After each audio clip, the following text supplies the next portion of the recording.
When pot became legal in Canada, investors couldn't sign checks any faster to make sure they had a foot in the door. Stores and producers popped up, and people right across the country were excited about this industry and what it might mean for new jobs.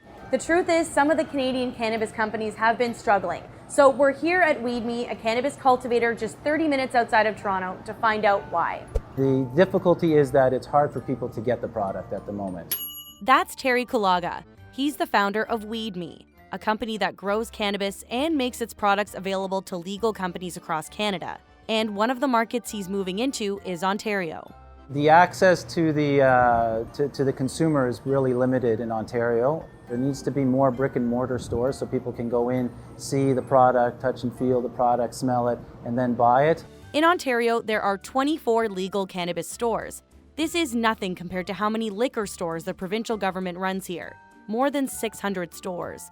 The reason why there's such a big difference here is the only way you can sell marijuana in Ontario is by winning a license through a lottery. Fewer stores and a huge market like Ontario mean many people are getting their weed elsewhere, the black market. When people have been interacting with a seller in the black market for many years, they will have confidence that that seller is going to give them the sort of product they want. About 3 Canadians bought cannabis from the illegal market earlier in 2019 for every 2 who bought only from the legal market.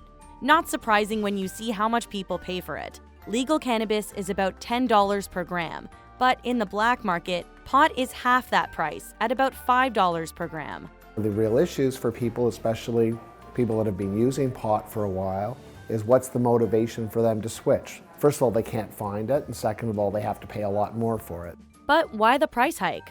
There's many levels of government that are involved in every step of the way, so we're quite significantly taxed.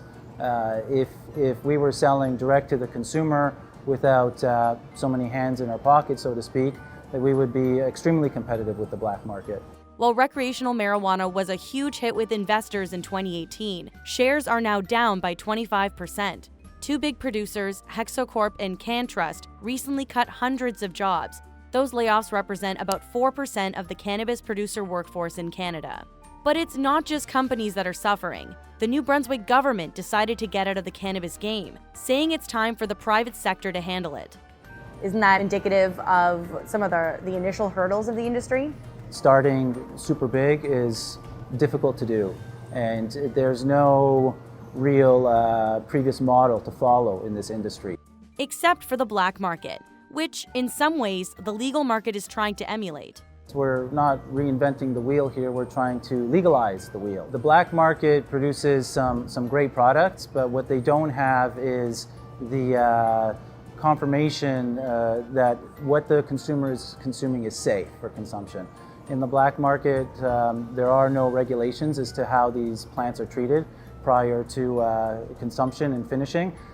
For us, we provide a safe product for the consumer. It's time to show the public that as a producer, you're able to actually produce product and you're able to do so in a way that makes business sense.